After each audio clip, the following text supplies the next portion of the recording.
No vídeo de hoje, a vitória do Corinthians no primeiro clássico com Dorival Júnior. O que mudou do primeiro para o segundo tempo? Qual foi a chave? Falaremos sobre isso. Bastou jogar um pouco mais. Jogar um pouco mais é suficiente para ganhar do Santos hoje. Desse Santos que joga 20, 30 minutos e não consegue ir além disso. E quando não consegue abrir o placar, acaba sucumbindo na primeira melhora do adversário. 5 pontos, cara, no campeonato. A situação do Santos ela vai chegando num ponto em que com 9 rodadas você já imagina que só um milagre evita o rebaixamento do time. Nós só temos 9 rodadas. Mas o panorama é esse, não é cedo para falar nisso, não. Pelo contrário, eu tô achando que é tarde já. Para admitir o problema. Existe uma dificuldade do Santos de admitir o problema que ele tem. É o paciente teimoso. Não tenho nada, doutor, eu tô bem. Tô fumando, bebendo, né, cachaçando todo fim de semana, comendo mal, sedentário. Mas tô bem, doutor, meus exames estão ótimos. O Santos tá nessa. Vou falar do Clássico Carioca. Os desfalques pesaram muito para Flamengo e para Botafogo, mas acho que o comportamento do Botafogo foi um bom comportamento. O comportamento do Flamengo diante dos desfalques em alguns momentos do jogo foi bom, mas houve uma perda de qualidade grande no segundo tempo com mudanças, falaremos sobre isso. E o caso Hércules. Vítima de ataques nas redes sociais na semana passada. Ontem fez o gol do empate contra o Fluminense. Deu uma desabafada ali no final do jogo, na entrevista à televisão. E esse é um assunto que diz respeito a todos nós, porque todos nós podemos passar por isso. Todos nós um dia podemos ser vítimas disso. Isso é muito sério, muito grave. Like no vídeo, se inscreve, ative o sininho, vem com a gente rumo a 350 mil inscritos por aqui. Uma boa semana para todo mundo. Eu começo a semana falando de investimentos e eu sei que dá. O primeiro passo é difícil, principalmente para quem nunca investiu. Para quem não entende, bate um medo. Caramba, Jorge, e aí por onde eu começo? Eu preciso começar numa plataforma confiável. Verdade, aí você tem 100% de razão. Estou fechado com você nessa. Por isso que eu indico o mercado Bitcoin. É uma plataforma super confiável, a maior plataforma de investimento em ativos digitais na América Latina, com mais de 4 milhões de clientes. Então eu não estou indicando qualquer plataforma. É uma plataforma que opera em total conformidade com os órgãos reguladores, com o Banco Central, com o CVM. É plataforma grande. E ela está trazendo para você uma oportunidade muito legal para dar esse primeiro passo. Não tenho muita grana para investir, não precisa, fica tranquilo. Nunca investir, beleza, essa campanha é feita para você. Você vai abrir a sua conta no mercado Bitcoin gratuitamente, não tem tarifa nenhuma para abrir a conta, você não leva 5 minutos, tá? São 3 passos, esse é o primeiro. Segundo passo, você vai investir pelo menos 50 reais. Achou que eu ia falar 50 mil, né? Não, cinquentinha. 50 reais você investe em qualquer ativo disponível na plataforma. E em até 7 dias, você vai receber 25 reais de crédito diretamente na conta que você abriu no mercado Bitcoin e aí você vai usar esse valor como você quiser. É muito simples. É para quem está engatinhando mesmo no assunto investimentos. E aí você vai ver o quão confiável é a plataforma do mercado Bitcoin e quantas oportunidades você tem dentro da plataforma. O QR Code está na tela para você abrir a sua conta gratuitamente. Tem o link na descrição também. É a dica que eu estou te dando do mercado Bitcoin, uma plataforma gigantesca com reputação ilibadíssima. É a minha dica para você. Tá legal? Muito bem, muito bem. Vamos começar com o Clássico Paulista. E eu começo sempre falando dos vencedores. Eu já estou aqui preparando os números do Flash Score para colocar para você daqui a pouquinho, né? Vamos dar uma olhadinha aí em como as finalizações se dividiram, como a posse de bola se dividiu, para a gente ter uma noção com os números do que foi o jogo. É óbvio que o Corinthians, sem os seus 2 principais jogadores, perde qualidade. Qualquer time no mundo que perde os seus 2 principais jogadores tem uma queda de qualidade. O Corinthians, nesse momento, não tem o seu principal jogador do ano, o seu principal armador, que é o Rodrigo Garro, por um tempo prolongado, infelizmente, e não tem o Memphis no jogo de ontem. Memphis ficou fora, se machucou na semana anterior. Então, convenhamos, isso é uma dificuldade do trabalho do Dorival Júnior. Um trabalho num estágio absolutamente inicial. Ontem foi o sexto jogo do Dorival Júnior. E nesses 6 jogos, o Corinthians tem 4 vitórias. Em termos de resultado, não dá para dizer que é uma sequência ruim do Dorival Júnior, muito pelo contrário. Em termos de atuação, aí o Corinthians teve problemas em Mirassol, o Corinthians teve uma atuação, um time muito mexido, né? Horrorosa em Montevidéu, enfim. E ontem teve um primeiro tempo difícil. Eu julgo difícil o primeiro tempo que o Corinthians teve ontem. Um primeiro tempo travado, um primeiro tempo em que não havia tanta movimentação, os jogadores não se encontravam, o Carrilho estava isolado no cantinho dele, o Coronado muito distante do Yuri Alberto, o Yuri Alberto ficou isolado por lá, o Félix Torres entrou para tentar segurar aqui o Soteldo, e aí ofensivamente perdeu-se esse equilíbrio. Então foi um Corinthians que avançou pouco no primeiro tempo, ganhou pouco terreno no primeiro tempo, e viu o Santos criar as melhores chances do primeiro tempo. Se o Santos fosse um time com mais qualidade, com mais competência e mais confiança, a situação do Corinthians poderia ter se complicado muito na virada do primeiro para o segundo tempo, porque o Corinthians poderia ter ido para o intervalo perdendo. E isso seria um baque muito grande. Tentar virar um jogo em Itaquera. Virar um jogo é sempre muito difícil, né? Muito mais fácil, muito mais cômodo você sair na frente do placar. Então, o Corinthians deu um pouco de sorte no primeiro tempo, diante da incompetência do Santos. Aí Ivaldo teve a bola do jogo para abrir o placar do jogo e ele não conseguiu cabecear na direção do gol. Sobre o Santos eu vou falar num capítulo especial daqui a pouquinho. E aí vem o segundo tempo. E aí o Corinthians, sem mudanças, eu até imaginava que o Dorival, no intervalo do jogo, fosse mudar o time, colocar mais gente no ataque, de repente colocar o Romero no jogo. Ele só colocou o Romero com 33 do segundo tempo. Ele não fez isso. Ele não voltou do intervalo com mudanças. Ele apenas corrigiu alguns posicionamentos, algumas dinâmicas do time. Então, o Carrilho voltou mais participativo, o Martínez abrindo pelos lados do campo, o Félix Torres muitas vezes abrindo como um ala pela direita, participando da criação das jogadas. O Soteldo já não incomodava tanto. O Soteldo, tô aqui para marcar o Soteldo. O bicho não é tão feio quanto parece. Então vambora, um pouquinho mais de liberdade. E o Corinthians foi se soltando do jogo. E o Corinthians foi marcando mais à frente, foi recuperando essa bola um pouco mais à frente, foi tomando o controle do jogo aos poucos no segundo tempo, até que sai o gol do Yuri Alberto, numa jogada com o Coronado, com o Martínez no cruzamento, e o Yuri Alberto, que fez um ótimo segundo tempo, poderia ter saído com 2 gols do jogo, né? O segundo gol que ele chega a marcar, uma excelente finalização, uma cavadinha na saída do Brasão, é anulado por uma falta lá atrás do Félix Torres, né? No início da jogada. O Yuri Alberto faz o gol do Corinthians, o gol da vitória, aos 21 minutos do segundo tempo, contra o Santos, que àquela altura já estava entregue. Vou mostrar para você números do jogo aqui, segundo o Flash Score, as estatísticas do clássico. Corinthians teve 63% de posse de bola. Veja que não foi um jogo de muitas finalizações, tá? O Corinthians finalizou 11 vezes. 11. 5 no primeiro tempo, 6 no segundo. O Santos finalizou 6 vezes apenas, 3 em cada tempo. Então, foi um jogo em que as duas equipes tiveram dificuldades. Não foi um grande clássico, não foi. Mas foi um clássico em que o Corinthians competiu melhor no segundo tempo. Flash Score acompanhando o Brasileirão, acompanhando todos os jogos, placar ao vivo, estatísticas em tempo real de todas as partidas, estatísticas individuais dos jogadores, galera pediu e o Flash Score já disponibilizou. É o app que todo mundo está baixando, eu uso para as minhas análises e você vai usar também no seu dia a dia. Baixa agora, link na descrição, ou vai direto na lojinha de aplicativos aí do Android, da Apple, e baixa lá também. Procura lá pelo Flash Score, todo mundo tá baixando e adorando o Flash Score. Então, foi o Corinthians que conseguiu trabalhar um pouquinho mais jogadas no segundo tempo. O gol sai de uma jogada trabalhada. Não foram muitas, mas uma jogada trabalhada que funcionou, porque apesar dos desfalques e tal, o Corinthians tem qualidade para trabalhar a bola, para, né, conseguir chegar de uma maneira mais pensada ao gol adversário, e o gol foi construído dessa forma.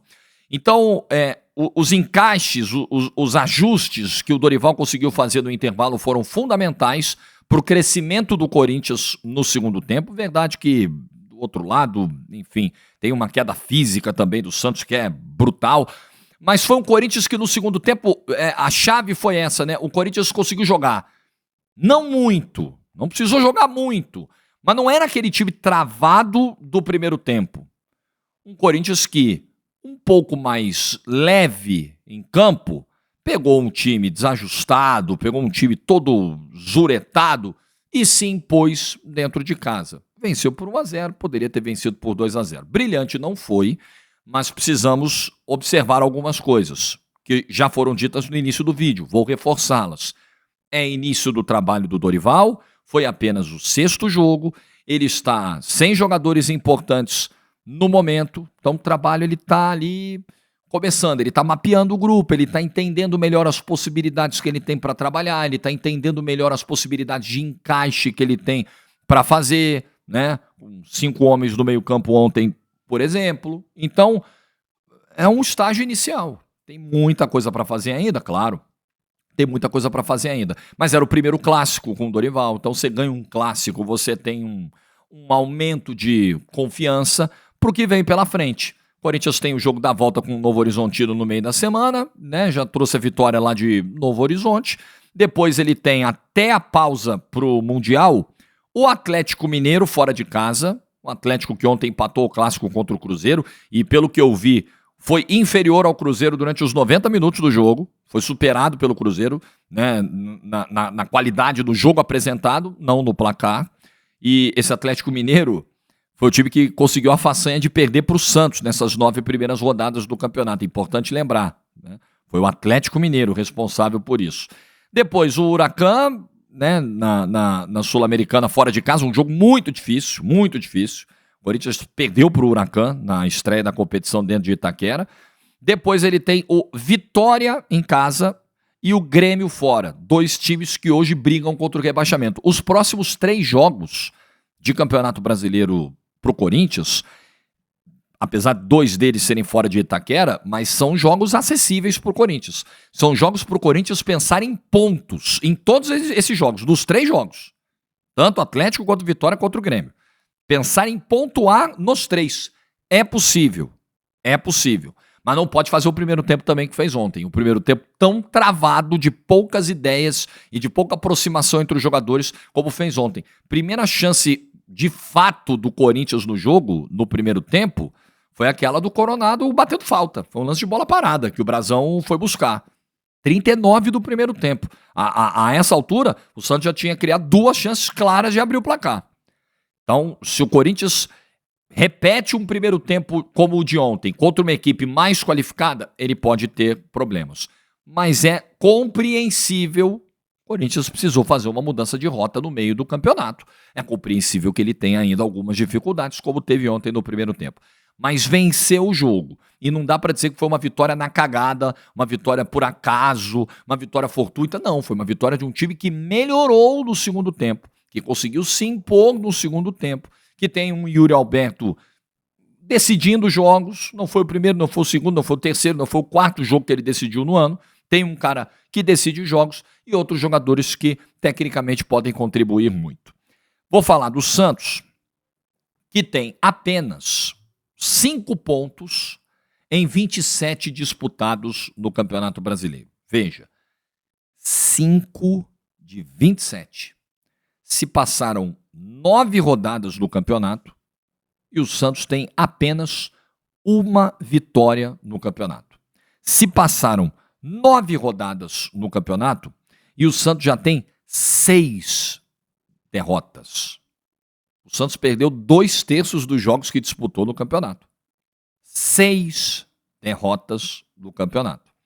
A situação do Santos, ela é desesperadora. Ela não é delicada, ela não é ruim, ela não é difícil, ela é desesperadora. Ela é terminal praticamente. Caramba, Jorge, mas 9 rodadas apenas? Pois é, com 9 rodadas apenas. O panorama é muito difícil, a não ser que 2 coisas aconteçam. O Neymar voltar muito bem, eu tenho muitas dúvidas disso. e a janela, as contratações nessa pausa para o Mundial resolverem as carências que o time tem. E aí o Santos vai precisar contratar em qualidade e em quantidade. É isso que vai ter que acontecer. Se isso não acontecer, o Santos vai cair. Se o Neymar não voltar muito bem, o Santos vai cair. Se o Santos não reforçar, o Santos vai cair. Não tem jeito. O Santos ontem faz um bom primeiro tempo diante das circunstâncias. Não dá para dizer que o Santos foi mal no jogo do primeiro tempo, não. O Santos teve um pedaço do jogo onde ele conseguiu se impor dentro de Itaquera. O Santos foi 3 vezes a Itaquera esse ano. Em 2 vezes, o Santos teve um bom comportamento. No jogo da primeira fase do Campeonato Paulista, o Santos, que inclusive o Neymar estava em campo, o Santos começa ali num jogo de equilíbrio, depois o Corinthians cresce e no segundo tempo o Santos termina melhor, quase empatando o jogo, enquadrando o Corinthians. Ontem o Santos faz um primeiro tempo interessante, só que erra muito. Erra quando não pode errar. Erra quando chega a hora de decidir. Erra quando chega a hora de sair na frente. E o Zé Ivaldo errou a bola do jogo. Teve o lance do Zé Ivaldo, cruzamento do Roleiser. Incrível, ele perdeu o gol de frente pro gol dentro da pequena área, ele conseguiu errar o cabeceio. Incrível. Não é tão incrível assim porque é o Zé Ivaldo. A gente sabe das limitações que ele tem. E teve a chance do Barreal também. Outro cruzamento do Roleiser. E o Barreal bateu torto e mandou para fora. E aí o que acontece? É um time que tem dificuldades para se impor diante de qualquer adversário, não sai na frente e desperdiça as chances que tem. Quando toma um gol, acabou. Acabou. Porque o Santos, eu não sei se controlou o jogo, acho que é um termo talvez muito, muito forte. Mas o Santos fez um primeiro tempo onde ele teve praticamente o mesmo número de finalizações do Corinthians, onde ele teve menos posse de bola que o Corinthians, mas ele foi mais perigoso que o Corinthians no primeiro tempo. O Santos fez um bom primeiro tempo em Itaquera, diante do quadro atual, né? Uma estreia ok do Zé Rafael no time titular, né? Ok, mas o Santos teve problemas individuais também, coletivos e individuais. Tiquinho Soares hoje é um jogador que compromete a dinâmica ofensiva do Santos por completo. Por completo. E eu tenho tranquilidade para falar sobre esse tema, porque acompanhei muito do Tiquinho no Botafogo em 23 e 24. E o 24 do Tiquinho foi um ano pálido. Pálido. O Igor Jesus chegou no meio do ano e engoliu o Tiquinho. E o Tiquinho amargou o banco até o fim do campeonato. Até o fim da temporada. Porque o Tiquinho já não conseguia as mesmas dificuldades de mobilidade. Gente, mobilidade é pilar, né? É básico. As mesmas dificuldades de mobilidade que a gente vê o Tiquinho apresentar hoje, a gente via no Botafogo do ano passado. Não é surpresa pra ninguém. O Santos, quando contratou, já sabia ou deveria saber. O Tiquinho é um jogador que compromete. Ah, mas o David Washington também não faz muita coisa. Mas se movimenta um pouco mais. O Tiquinho quebra o ritmo do ataque. O Tiquinho hoje não pode ser titular do Santos. Em hipótese alguma. O Soteldo, a atuação do Soteldo ontem pra mim foi constrangedora. Ciscando, caindo, ciscando, escorregando, ciscando e errando na hora de finalizar, na hora que era para dar um passe, finalizava, na hora que era para finalizar, ele dava passe. Um horror. E ainda, aparentemente, sai com um problema na coxa no segundo tempo, quando tenta uma arrancada e um cruzamento na linha de fundo. Um horror. É um dos poucos jogadores, tecnicamente, diferentes que o Santos tem, mas não consegue entregar nada, não consegue produzir nada. Você confia no Soteldo? Ah, não, é Soteldo e mais 10. O Roleiser ainda fez os 2 cruzamentos do primeiro tempo que resultaram em chances claras de gol pro Santos, um pro Zé Ivaldo e um pro Barreal. O Roleiser é um cara que tá entregando. Esse sim é um jogador que entrega tecnicamente hoje no Santos. O bom tempo, quando entra, né? O Escobar lá na dedicação dele, do jeito dele, mas limitado também. O Brazão segurando as pontas lá atrás. O Santos tem isso. Só tem isso. Tem mais nada, não. E aí, no segundo tempo, o Santos toma um gol. O Santos já tinha voltado mal pro segundo tempo. O Santos volta mal pro segundo tempo. Tomou um gol com 20 minutos, acabou. Esquece. Você já sabe qual vai ser o roteiro. O Santos não abre o placar, toma um gol, sucumbe. Fisicamente o time cai de novo. Há quanto tempo este canal fala sobre a preparação física do Santos? Eu tenho questionado isso aqui repetidamente. Como é? Vou fazer pela enésima vez as seguintes perguntas. Como é a carga de treinos do Santos? Como é a intensidade de treinos do Santos? Qual é a cultura de trabalho interna dos jogadores dentro do Santos? Eu tenho a sensação de que o que é feito hoje no Santos é insuficiente para a exigência física do futebol atual. Mas as estruturas do Santos, as estruturas de preparação, de treinamento, de recuperação de jogadores, elas são adequadas, elas são suficientes, porque o time morre no segundo tempo. Em 2025 foi assim, em 2024 inteiro na Série B foi assim, mesmo com 10 dias de descanso, às vezes, de um jogo para o outro. O Santos morria no segundo tempo. Eu cito sempre esse exemplo chocante daquela noite em Novo Horizonte. O Santos tomou um gol de contra-ataque aos 20 minutos do primeiro tempo do Novo Horizontino, com os zagueiros, depois de uma subida pro ataque, pro escanteio, não conseguindo recompor, morrendo com a língua de fora na metade do campo, meu Deus do céu, com 20 minutos de jogo. Isso eu acho que quer dizer alguma coisa. O Santos hoje não é uma equipe que consegue se preparar, aparentemente, no nível dos demais. Então ele vai ficar para trás na tabela, claro. Se ele está atrás em investimento, se ele está atrás em qualidade, se ele está atrás em preparação, ele vai ficar se ele está atrás em estrutura, ele vai ficar atrás na tabela. É óbvio. É evidente. Ele não parece... A tristeza que dá para o Santista é que o Santos jogando a Série A não parece uma equipe de Série A. O Santos tem tido um campeonato, um aproveitamento de 18%. 18% é o aproveitamento do Santos no campeonato. Isso é aproveitamento de time que não costuma frequentar a elite, sabe? Time ioiô, time que vem da segunda divisão. Opa, tô aqui, meu lugar não é muito aqui não, e tal. Vai lá e volta e desce. É o que parece, só que é o Santos. Com todo respeito ao Mirassol, que ontem arrancou um ponto valiosíssimo em Porto Alegre, não é o Mirassol, é o Santos. É o Santos. Mas a situação é essa aí, terrível. Eu vi muitas críticas ontem também ao Kleber Xavier, veja bem, porque o Santos... Aí eu comecei a ver debates no ambiente digital santista. O santista tá de cabeça quente, cara, aí eu entendo, não vou condenar, não. Não, porque veja bem, olha também o treinador que o Santos trouxe, o Kleber Xavier e tal. Pô, esse time não melhorou nada. Eu acho que houve uma evolução, sim. Eu acho que o time hoje apresenta um pouco mais de padrão, um pouco mais de organização. Eu vejo sim uma evolução. Não é uma evolução gigante, até porque também é um trabalho que está no início. Vale para o Kleber o que vale para o Dorival. Só que a diferença é que o Kleber chegou num trabalho onde a obrigação é maior por dar respostas imediatas, porque ele já pegou um time com a corda no pescoço. E eu lembro aos senhores, enxergando ou não enxergando evolução, com a chegada do Kleber Xavier, sendo grande ou sendo pequena essa evolução, caso você a enxergue, eu reforço aqui algo que foi dito quando da contratação do Kleber Xavier.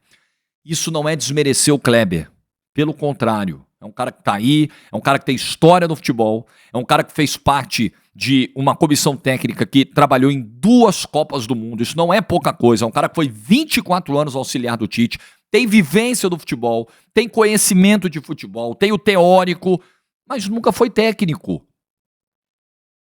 E o Santos hoje só consegue contratar profissionais desse nível. Me desculpa, não é, repito, isso não é crítica ao Kleber Xavier, não é desmerecer o Kleber Xavier, não, de jeito nenhum, não é a minha pretensão. Mas quando você fala, pô, esse treinador também, gente, o Santos sonhou com o Tite, com Dorival, com Luiz Castro. Esses caras não vêm hoje. Esses caras hoje não enxergam o Santos como uma opção interessante de carreira. Porque o clube hoje está mergulhado em enormes dificuldades. Enormes. Então é o que tem, gente. Ah, vai trocar o treinador. Ah, se o Kleber Xavier cair quinta-feira, eu acho que cai quinta. Posso ser surpreendido, chego aqui na sexta e falo, caramba, o Santos passou, meu Deus do céu, eu não acreditava. Eu não estou acreditando em classificação quinta. Eu tenho a sensação que o Santos será eliminado da Copa do Brasil em Maceió quinta-feira. Ah, e se cair quinta-feira, o Kleber Xavier cai junto. Gente, mas Escuta, ouçam a vocês mesmos. Vai trazer quem, meu Deus do céu? Você vai trazer algum treinador de um nível muito maior que o do Kleber Xavier? Não, não trará, não virá, não se enganem. Virá alguém do mesmo nível ou talvez pior. Porque hoje o Santos só consegue contratar profissionais dessa prateleira do mercado. Então, não se enganem. É torcer para esse trabalho melhorar. Eu esqueci que tem esse terceiro fator também. Então são 3 coisinhas aí. Você santista que tem fé, que faz oração, que faz reza, enfim, coloque esses 3 itens todos os dias aí nos seus pedidos. Para o Santos não cair, o Neymar vai ter que voltar bem. Os reforços vão ter que chegar e vão ter que resolver no meio do ano. Vai ter dinheiro para contratar e qualidade e quantidade? Aí é que tá.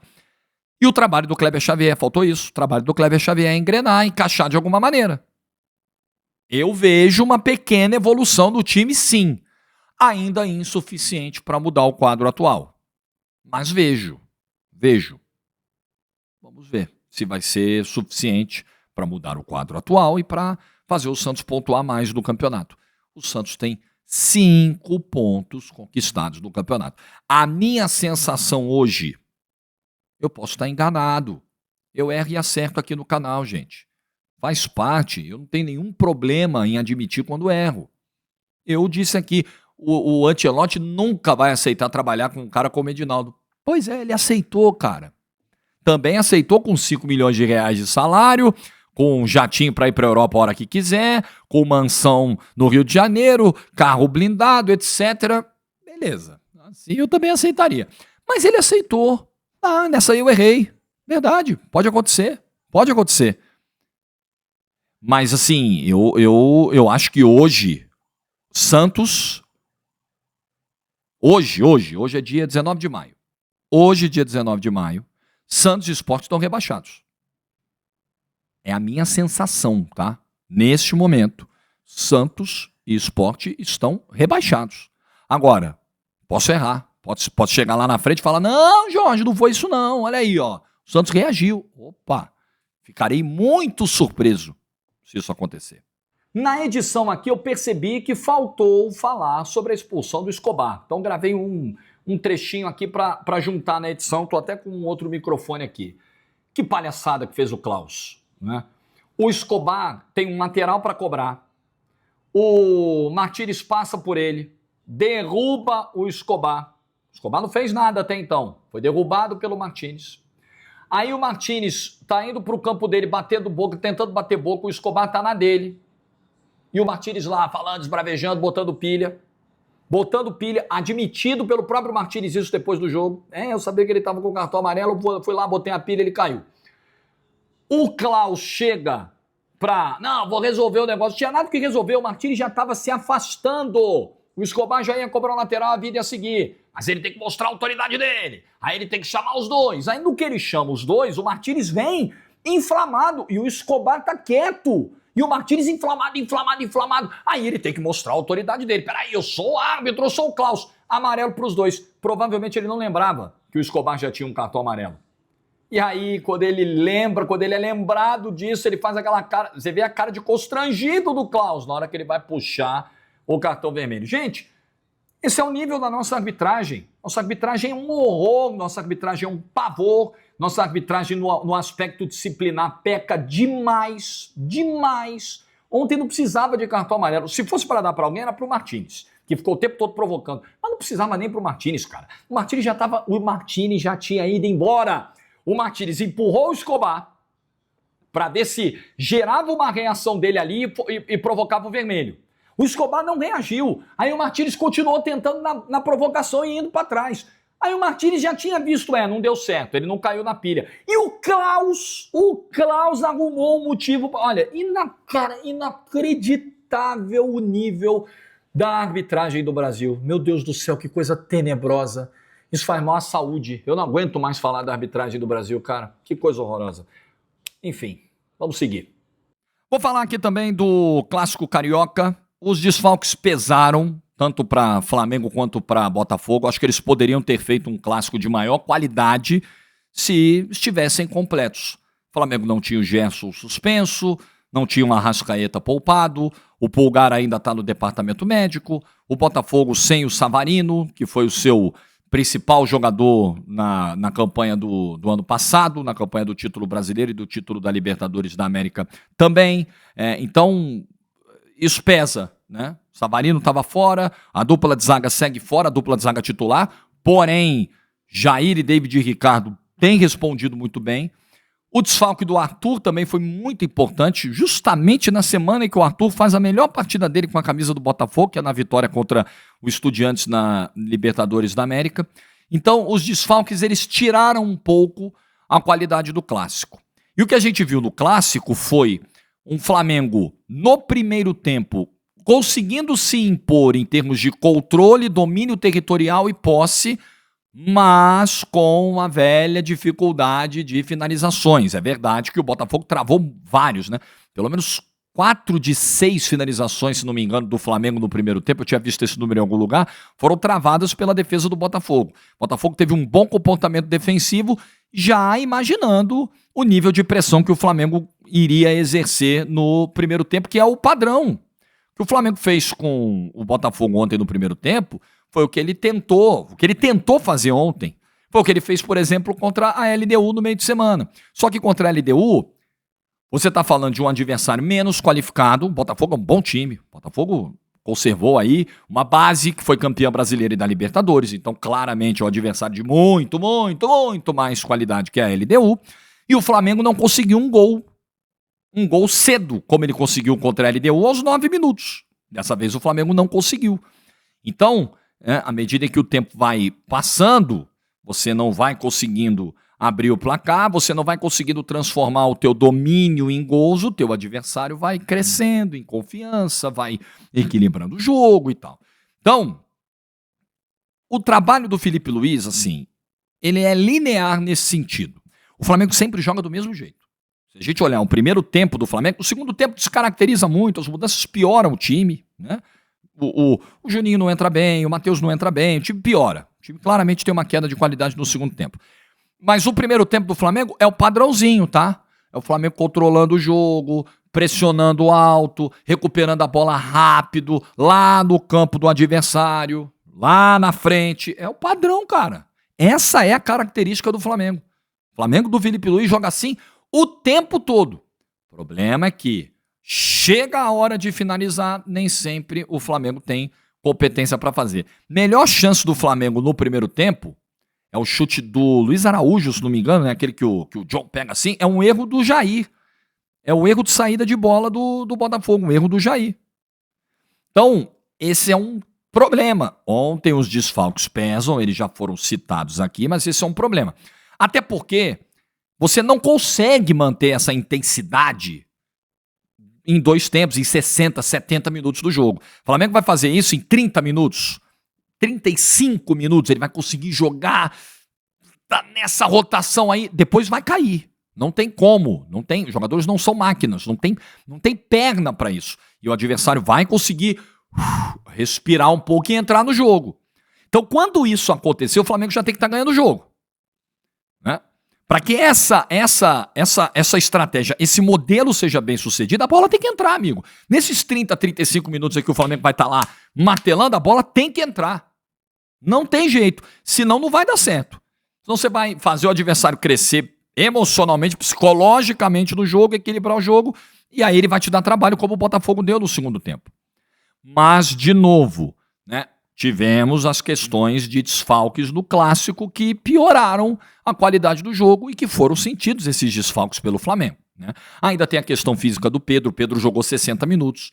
O Felipe Luiz está sendo claramente cauteloso nessa volta do Pedro, nessa minutagem do Pedro, e acho que ele está corretíssimo ao fazer isso. Corretíssimo. Eu entendo o torcedor imaginando aí que na quinta-feira o Pedro deveria ter sido titular contra a LDU, e eu acho que Em termos de características, o jogo pedia um cara como o Pedro, porque essa bola ia cruzar a área como cruzou várias vezes, o tempo todo. A LDU seria um time que não sairia para o jogo. Você não precisaria tanto de jogadores de velocidade, mas de uma bola que chegasse, de jogadores que conseguissem segurar essa bola, né? Serem acionados dentro da área, ter um cara com essa característica do Pedro. Só que é um momento de volta de lesão. E aí, se o treinador chega e diz, olha só, eu ainda não tenho a liberação do meu departamento médico, da minha preparação física, para botar o cara um tempo inteiro no jogo. Eu não posso chegar aqui e criticar esse cara e brigar contra a medicina, porra. Como é que eu vou chegar aqui e falar, não, tem que botar pra jogar, é covardia. Mas o médico tá dizendo que não dá pra jogar ainda um tempo inteiro. Não, mas tem que botar mesmo, não interessa. A gente vai pregar isso? A gente vai pregar a irresponsabilidade? Porque aí se volta como titular, antes da hora, se bota pra jogar 60, 70 minutos, quando o cara só pode jogar 30, e ele estoura, que responsabilidade. Como pode? Ah, é mesmo? É mesmo? A mesma galera que pregou a antecipação dos passos é a galera que vai reclamar quando dá errado? Pelo amor de Deus. Então não posso fazer isso. Eu acho que o Felipe Luiz está sendo cauteloso, correto. Correto. Palavra final do departamento médico na preparação física. O cara tá voltando. Ele teve um LCA, gente. Nossa, mas a recuperação dele foi espantosa. Ele voltou em 7 meses. Maravilhoso. Sim, maravilhoso, mas não tem milagre. O risco de lesão muscular é enorme quando você volta de LCA. É super comum. Aliás, não é questão de ser risco enorme. É batata que vai acontecer. Acontece com todo mundo. Lesão muscular quando você volta de uma pausa tão longa, tão prolongada. Acontece com todo mundo, ou praticamente todo mundo. Então você precisa administrar isso bem. E acho que nisso aí o Felipe Luiz tem acertado. Aí os jogadores foram cansando, né? De La Cruz saiu aparentemente com um problema também. O Felipe Luiz foi precisando mudar o time. Então entraram aí Juninho, como eu citei, Matheus Gonçalves, Varela. E aí foram 2 problemas. O time se desorganizou e tecnicamente o time também perdeu qualidade. Normal. Então o Flamengo termina mal o jogo, ainda tem uma chance lá com o Alexandre e tal, tem uma outra com o Luiz Araújo, mas o Botafogo no segundo tempo criou mais. O Botafogo fez um segundo tempo melhor, né? O Flamengo fez um bom primeiro tempo e o Botafogo teve escapadas muito boas no segundo tempo. Então 0-0, cara, diante dos desfalques, foi mais ou menos o que a gente viu no jogo. O jogo teve momentos interessantes e momentos muito feios, né? Isso infelizmente aconteceu. Então ficou, até o Felipe Luiz falou, né, que teve um momento do segundo tempo em que o jogo ficou caótico, e ficou mesmo. Porque aí ficou um jogo meio de trocação, o Flamengo tentando acelerar a jogada de qualquer jeito e tal, e desorganizado, e sem criatividade para isso, e sem lucidez para isso, sem organização para isso. Ficou realmente caótico, foi uma boa definição do Felipe Luiz. Então, é um resultado que, assim, ele não é bom para o Flamengo, porque você perde 2 pontos dentro de casa, né? O Flamengo tem tido dificuldades no brasileiro, nos brasileiros recentes, né? Nos enfrentamentos contra o Botafogo dentro do Maracanã, não tem conseguido vencer, né? Já há algum tempinho, dentro do Maracanã, no brasileiro. Uma rodada em que o Palmeiras virou o jogo, abriu 4, e é o próximo adversário do Flamengo, e o jogo é em São Paulo, e o Flamengo pode ver o Palmeiras abrir 7, então não foi bom, né? Realmente não foi bom. É pegar o jogo do meio de semana com o Botafogo da Paraíba e descansar todo mundo. Todo mundo. Bota o time B pra jogar, bota o sub-20 pra jogar. É descansar todo mundo essa semana. O calendário é super exigente. E no nível físico, no nível de rotação que o Flamengo joga, cara, é complicado. Se cobra sempre um preço alto no aspecto físico. Então é descansar todo mundo no meio de semana, porque domingo é o jogo do ano. Domingo é outro jogo do ano, né? O jogo contra a LDU foi o jogo do ano. O jogo contra o Palmeiras será o jogo do ano. Depois o jogo contra o Tátira para confirmar a classificação será o jogo do ano. Depois vem o Mundial de Clubes, são jogos do ano. Porque, né, são grandes coisas que o Flamengo disputa e sempre são jogos de muito peso. Verdade que os jogos da Libertadores ganharam esse apelo também porque o Flamengo perdeu pontos que não deveria ter perdido na competição. E o Botafogo, eu acho que teve um comportamento muito interessante. Eu acho que foi um time que conseguiu competir bem dentro do Maracanã, sem Arthur, sem Savarino, ainda sem os seus 2 zagueiros titulares. Conseguiu competir muito bem, conseguiu assustar o Flamengo em várias oportunidades. O Botafogo criou chances para abrir o placar, para sair do Maracanã com vitória. Acho que faltou um pouco mais de cuidado de... Até o Paiva falou, né, sobre falta de capricho, eu não lembro qual foi o termo que ele usou, mas eu acho que a tônica foi essa, né? Um Botafogo que poderia, com um pouquinho mais de qualidade na tomada de decisão final, sair com a vitória e abrir o placar. Foi um time que conseguiu competir, suportou muito bem a pressão que o Flamengo fez na primeira meia hora do jogo, travando, bloqueando chutes, seus zagueiros se comportando muito bem, tanto o Jair quanto o David Ricardo, por mais que o Jair quase entregasse um gol no primeiro tempo. O Cuiabano, de novo, como ponta pela esquerda, tem sido muito exigido fisicamente, né? Segundo tempo, de novo, o Cuiabano sente ali, mas muito bem pelo lado esquerdo do time, né? O Alan se deslocando, gostei do Alan, gostei bastante do Alan, caindo por dentro, às vezes abrindo o jogo, indo para os lados do jogo e tal. Então foi o Botafogo que, quando sobreviveu, depois dele sobreviver àquela pressão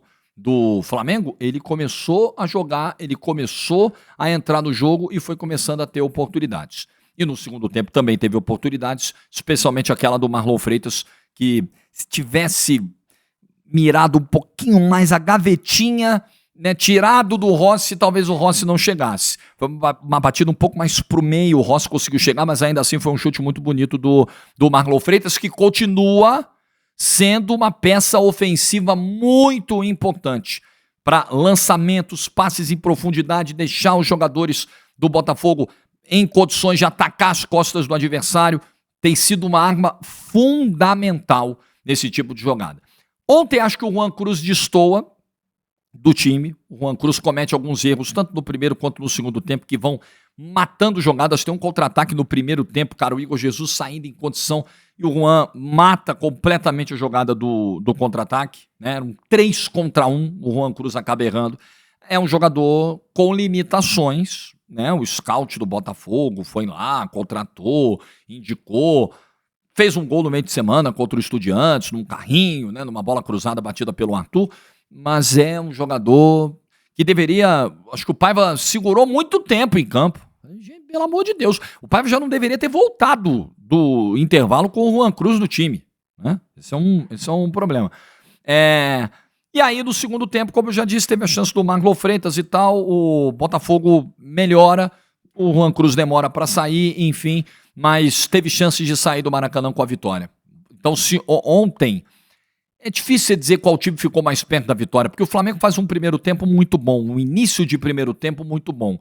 Então eu acho que os dois times ficaram, em alguns momentos do jogo, próximos de marcar, mas a bola acabou não entrando. O John faz uma grande defesa no primeiro tempo, o Rossi faz outra grande defesa no segundo, está numa fase muito boa o Rossi.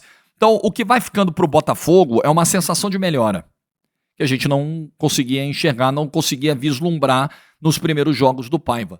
Há uma evolução visível aí, há um crescimento do time.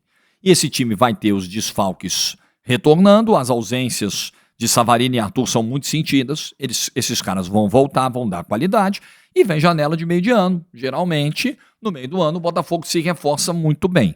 Então, é um time que vai dando sinais de que vai competir. E ontem, se você pegar quais são os principais elencos do Brasil, os principais candidatos a título, Palmeiras e Flamengo, o Botafogo fora de casa competiu muito bem contra os dois e poderia ter vencido os dois. E jogou para vencer os dois. Mais até o Palmeiras, né? Mais até o Palmeiras. Acho que contra o Flamengo o Botafogo até sofre mais do que sofreu no Allianz Parque. E no retorno, a boa notícia, o Botafogo vai receber os dois. No retorno, onde o time provavelmente vai estar mais encaixado, o trabalho do Paiva talvez já tenha andado mais até lá, reforços já tenham chegado, o Botafogo vai receber o Palmeiras na abertura do retorno e vai receber o Flamengo na 9ª rodada do retorno dentro do Newton Santos. Confrontos diretos. É uma boa notícia pro Botafogo. Agora, fora de casa também precisa melhorar esse desempenho, né, professor? Tem que ganhar mais jogos fora de casa, tem que somar mais pontos fora de casa, professor. Em casa tá maravilhoso, aproveitamento 90%, fora de casa tá difícil. Para fechar o vídeo desta segunda-feira, eu queria falar do caso Hércules. O Hércules ontem fez o gol de empate do Fluminense contra o Juventude em Caxias do Sul, foi escolhido o melhor jogador em campo, foi o primeiro gol do Hércules pelo Fluminense, ele que veio do Fortaleza, chegou nesse ano, e ele passou por algo muito desagradável na semana passada, quando começaram a surgir notícias vindas de influenciadores, né, publicadas em redes sociais, de que, como se diz no popular, o Hércules estaria quebrando a noite. Não, o Hércules está indo para balada, o Hércules vive em noitada, o Hércules foi visto na casa noturna tal. E obviamente que isso, numa fase complicada do time, tal, isso foi gerando enxurrada de críticas, de ataques. Se fosse só crítica, ataques. A ponto do Hércules desativar o perfil dele em rede social, e eu entendo super, tá? Porque ninguém é obrigado a ficar lendo ataque. Quando vem onda de ataque, eu já fiz isso também, eu desativo. Eu vou deixar o cara ficar com um mural aberto, exposto pro mundo, pra ele jogar o ódio dele em cima de mim e o mundo inteiro ler? Porra nenhuma. Tá maluco? Você vai falar sozinho, você vai falar com a parede.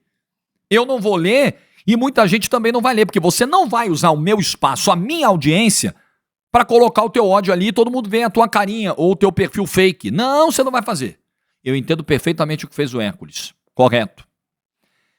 E aí, cara, essa notícia começou a causar uma estranheza por dois motivos. Primeiro, porque não tinha uma foto.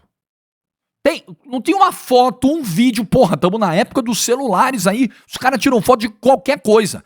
Não tem como você passar impune, assim, anonimamente. Se você é uma figura pública e frequenta algum tipo de lugar público, esquece, irmão. Sempre vai ter um celularzinho ali. Pô, então nós estamos em 2025, não tem uma foto do cara? Não tem um vídeo do cara? Estranho. Isso já deixou muita gente desconfiada dessa notícia. E outra coisa, foram checar lá em Fortaleza, escuta, como é que era a vida do Hércules aí? Pô, cara, balada? Não, o Hércules não é disso. O Hércules é um cara super família. Não tem nada disso. Em Fortaleza, não era essa a visão que as pessoas tinham do Hércules. Não era o que as pessoas viam. Não, de jeito nenhum. Foi começando a ficar estranho o negócio. Foi começando a ficar muito esquisito. A história não parou de pé. E aí o Vene Casagrande, repórter, que já trabalhei com o Vene no antigo Esporte Interativo, repórter muito bem informado lá no Rio de Janeiro, apurou detalhes desse caso. Falou, gente, isso aí não procede. O Hércules é um cara super família, CT, casa, CT, casa, igreja, casa. Tem frequentado a mesma igreja que o René, lateral. Os dois são do Piauí, vêm do mesmo estado, viveram as mesmas dores, né, de uma mudança tão grande de vida, né, vindo da mesma região e tal, e um tem ajudado muito o outro nesse processo. Gente, isso não existe, isso é uma loucura, esse não é o perfil do Hércules, o Hércules não é esse cara. E aí, meu amigo, virou verdade para muita gente sem uma foto, sem uma prova, sem um vídeo, sem absolutamente nada, sem nenhum histórico que respalde isso do jogador. Começou a atacar, xingar o cara, ameaçar a família do cara. Ah, galera, que porra é essa, galera? Então, quer dizer, se o jogador vai mal, se o jogador tem uma dificuldade de adaptação, se o time perde um jogo, você acha mesmo que você tem o direito de cagar uma regra pra alguém, de ameaçar alguém, de encher o saco do perfil de alguém? Irmão, vai viver. Para de ser infeliz. Sai dessa existência medíocre e vai produzir alguma coisa pra humanidade, porra. Vai produzir alguma coisa pro país, que já tá nessa merda que dá gosto. Vai melhorar um pouquinho o PIB do país, vai fazer alguma coisa. Seja produtivo. Justifica um pouquinho a tua existência, torne ela menos vazia, menos insignificante, porque é muito insignificante a existência de uma pessoa que se limita a viver atacando pessoas em rede social, tacando hate em rede social, espalhando fake news em rede social. Você que faz isso, você é só um bosta, você é só uma gotinha de cocô no oceano, só isso, você não serve pra nada. Você é um peso para a sociedade. Você piora o debate público, você piora o ambiente de rede social, você piora a vida das pessoas. Você só serve pra isso. Você é um bosta. Se você é o cara que vive disso, nossa, que existência maravilhosa. Não sei nem o que você tá fazendo aqui, irmão. De maneira irresponsável, se coloca no lugar do cara. E se é com você que espalham uma fake news? E tem fake news que pode arruinar a vida de uma pessoa. Você imagina, você espalhar uma fake news de um cara, que ele tá na noite, que ele tá quebrando, o cara tem casamento, irmão. O cara tem família. Você pode acabar. Não é só com a carreira do jogador, não. É com a vida pessoal do cara, é com a saúde mental do cara. Você pode ferrar a mãe do cara. A mãe do Hércules estava aí, coitada, desesperada com essa história. Todo mundo sofreu, todo mundo sentiu esse baque. Para uma meia dúzia de otário, uma meia dúzia de vagabundo de rede social, ficar se divertindo, atacando o cara, jogando hate no cara, divulgando informação que não... Pelo amor de Deus! Tem fake news que pode acabar com a vida de pessoa, gente. Já teve gente sendo linchada em praça pública por causa de fake news. Gente morrendo, perdendo a vida, tendo a casa queimada, espancada, torturada, por causa de fake news. E tem gente que acha legal, cara, super divertido. Não, bacana, pô, é isso mesmo. Não, eu cheguei ao cúmulo de ler o seguinte comentário de um desses cocozinhos de oceano, né? Um cocôzinho pequenininho no oceano, mas ele acha que ele é alguma coisa, porque ele tem uma rede social. Não, você não é nada. Você é simplesmente, para o debate público, irrelevante. Você é um nada. Porque se você não tem capacidade de argumentar, você não tem equilíbrio para debater, você não consegue controlar suas emoções, então você é um nada. Não é porque você tem um perfil na rede social que você é alguma coisa, você não é porra nenhuma. Entenda, recolha-se ao seu lugar de total irrelevância e insignificância. E essa galera, teve uns que disseram o seguinte: não, mas jogador é muito mimado, tem que cobrar mesmo. Cobrar a partir de uma premissa falsa? Ah, entendi. Como ele é jogador, então ele tem que aguentar o peso de uma fake news, por exemplo. Ele tem que ter o caráter dele atacado, a honra dele atacada, mentiras pairando sobre ele. Ah, entendi. Porque ele é jogador. Porque ele é jogador, porque ele ganha muito bem. Porque você é um fudido, um ferrado, e acha que o cara que é bem sucedido na vida não pode ser, porque você não foi. Entendi. Esse, infelizmente, é um pensamento medíocre de muita gente. Infelizmente. De muita gente que tem perfil em rede social e que piora. É por isso que as pessoas se afastam de rede social. Determinadas redes... Meu perfil no X, vou até ver aqui, ó. Qual foi a última vez que eu postei alguma coisa no Twitter, né? No ex-Twitter, agora X. Deixa eu abrir meu perfil aqui. Meu perfil no X, ele é um perfil que praticamente não é alimentado mais. Sabe por quê? Porque não faz sentido. 6 de maio, hoje é dia 19. Dia 6 de maio, eu estava lá em Milão, depois do Inter e Barcelona, aquela noite mágica, histórica. Fui lá, botei graças a Deus, foi a última coisa que eu postei. Dia 6 de maio. Eu não frequento mais, porque é um ambiente tóxico, é um ambiente onde esses cocozinhos no oceano se acham gigantes. Vocês não são nada. Vocês são um cocozinho no oceano. E o cara acha porque ele tem um perfil no X e ele consegue ser lido por uma figura relevante, aí ele acha que... Irmão, você não é nada. Então, eu não quero dar palco para esse tipo de gente. Eu não quero ter contato com esse tipo de gente. E, infelizmente, o X é a rede social que mais te coloca em contato com essa gentalha. Então, como eu não quero papo com essa gentalha, lamento, a ferramenta não tem... A plataforma não tem ferramentas para moralizar o debate dentro dela. Não tem e não quer ter. É uma escolha da plataforma, eu também escolho sair fora. Eu também escolho não ter a verificação, não vou pagar. Não vou pagar. Eu vou pagar por uma plataforma que fica estimulando o ódio contra todo mundo? Não vou, cara. Não vou, não, porque você vai ter o selinho, porque você vai ter o impulsionamento. Valeu, show, tô fora. Tô fora, não quero. Tem outras plataformas aí onde eu posso desempenhar meu trabalho. Não quero. Nesse nível aqui, eu tô fora. Obrigado, valeu, não quero. Então, minha solidariedade ao Hércules, grande abraço ao Hércules, vítima de uma fake news grave, isso é muito grave. E é muito desagradável. Só quem já passou por algo assim sabe como é. É muito desagradável as pessoas falarem de algo que você não fez, cara. Isso é uma coisa que me deixa doente na vida, ser acusado de uma coisa que eu não fiz. Se eu fiz, irmão, fiz merda, beleza, tá bom, cagada foi minha, desculpa, vou tentar não fazer de novo, ok. Agora, se eu não fiz, eu vou até o inferno, até a PQP, para provar que eu não fiz. Então, minha solidariedade ao Hércules e o meu total desprezo a quem quer destruir a vida das pessoas, a quem vive disso, destruir a vida das pessoas através de calúnia, de difamação, de xingamento, de ofensa e de ameaça na internet. Você que faz isso é somente um bosta. E como bosta, você vai ficar na merda até o fim da sua vida. Somente isso que você merece. Like no vídeo se você ficou até o final. boa semana para todo mundo. 52 minutos, vocês gostam, né? Tem uma galera do canal que gosta. Tem uma galera que diz, nossa, Jorge, meu Deus, é muito grande o vídeo. Não dá para agradar todo mundo, gente. Aos que gostam dos vídeos longos, e geralmente eles saem na segunda-feira, está aí. Deu para almoçar, sobremesa, guardar um pouquinho pro lanche da tarde e até pro jantar. Aproveite. Like no vídeo se você ficou até o final. Te desejo uma boa semana, uma abençoada semana. Juízo sempre. Amanhã a gente se vê. Tchau.